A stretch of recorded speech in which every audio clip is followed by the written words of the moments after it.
শিক্ষার্থীরা তোমরা যারা জুনিয়র বৃত্তি পরীক্ষাতে রয়েছে অর্থাৎ জুনিয়র বৃত্তি এবং সাথে প্রাথমিক বৃত্তি পরীক্ষাতে রয়েছে, তোমাদের জন্য নতুন নোটিশ প্রকাশ হয়েছে বোর্ডগুলো থেকে। দেখো তোমাদের কিন্তু বোর্ডে কেন্দ্র তালিকা প্রকাশ হয়ে গেছে, সাথে কোন স্কুলে কতজন আবেদন করেছে সেগুলো উল্লেখ রয়েছে। দেখতে পাচ্ছ, আমরা এখানে দেখতে পাই, দেখো নাসিরাবাদ হাই স্কুলে 16 জন আবেদন করেছে। তারপর দেখো শান্তিপুর হাই স্কুলে প্রায় 2 জন আবেদন করেছে। তারপর দেখো ফয়জুর রহমান আইডিয়াল স্কুলে কিন্তু প্রায় 238 জন আবেদন করেছে। কোন স্কুলে কতজন আবেদন করেছে এটা কিন্তু তারা উল্লেখ করে দিয়েছে দেখো শিক্ষার্থীরা, এবং এটা বোর্ডের নোটিশে প্রকাশ করে দিয়েছে। সেই সাথে তোমরা যদি খেয়াল করে দেখো উপরে কোন স্কুল কোন স্কুলে, দেখো এই যে এই পেজে যতগুলো স্কুল আছে প্রায় 18টা স্কুল এই সেন্টারে পড়ছে। ঢাকা 8 নম্বর সেন্টার অর্থাৎ যাত্রাবাড়ি আইডিয়াল হাই স্কুল, এভাবে তারা উল্লেখ করে দিচ্ছে যে কোন স্কুলের জুনিয়র বৃত্তি পরীক্ষা কোন কেন্দ্রে হবে, সবকিছু উল্লেখ করে দেওয়া হয়েছে। এটা ঢাকা বোর্ড, এরকম যশোর বোর্ড, এটা এখানে উল্লেখ করে দিয়েছে কোন স্কুলে আসলে কতজন আবেদন করেছে এবং কোথায় কোন কেন্দ্রে পড়ছে। দেখো কুষ্টিয়া সেকেন্ডারি গভর্নমেন্ট স্কুলে 8 জন পড়েছে। এভাবে কোন স্কুল কতজন করে আবেদন করেছে সেটা উল্লেখ রয়েছে।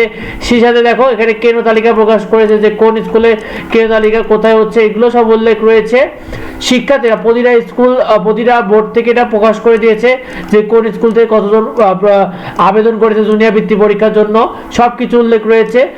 এর সাথে তোমাদের বেশ কিছু বিষয় প্রকাশ করেছে, তোমরা এখান থেকে দেখে নেবে। সেই জন্য তোমরা করবে কি, ঢাকা তোমাদের যে বোর্ড রয়েছে সেই বোর্ডে এসে জুনিয়র বৃত্তি অপশন রয়েছে, এই জুনিয়র বৃত্তি অপশনে এসে কিন্তু তোমরা শিক্ষার্থীরা এখান থেকে তোমাদের যে কেন্দ্র তালিকা রয়েছে কেন্দ্র তালিকা এখান থেকে নিতে পারবে।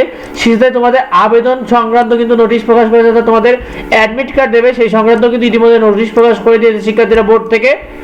শিক্ষার্থীরা তোমাদের পঞ্চম ও অষ্টম শ্রেণীর বৃত্তি পরীক্ষা, তোমরা জানো যে পঞ্চম শ্রেণীর বৃত্তি পরীক্ষা হবে 21 ডিসেম্বর থেকে 24 ডিসেম্বর, আর অষ্টম শ্রেণীর জুনিয়র বৃত্তি পরীক্ষা হবে 28 ডিসেম্বর থেকে 31 ডিসেম্বর। আর তোমাদের বৃত্তি পরীক্ষার প্রবেশপত্র যেটা রয়েছে অ্যাডমিট কার্ড, সেটা কিন্তু পরীক্ষা শুরু 7 দিন আগে থেকে স্কুল থেকে নিতে পারবে, অর্থাৎ স্কুল অনুযায়ী নির্ধারিত তারিখ দেবে। তো তোমরা অবশ্যই তোমাদের স্কুলগুলোতে যোগাযোগ করো।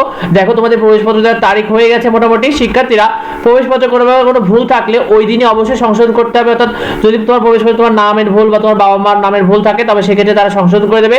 আর বৃত্তি পরীক্ষা যাবতীয় শীট এবং ফ্রিতে শীটগুলো পেয়ে যাবে আমাদের চ্যানেল, এবং সাজেশনগুলো পেয়ে যাবে। সেগুলো পেতে সাবস্ক্রাইব করে রেখো, ভিডিওটি বেশি বেশি করে বন্ধুদেরকে শেয়ার করে দাও যাতে অন্যরা জানতে পারে। দেখার পরবর্তী ভিডিওতে। ধন্যবাদ সবাইকে।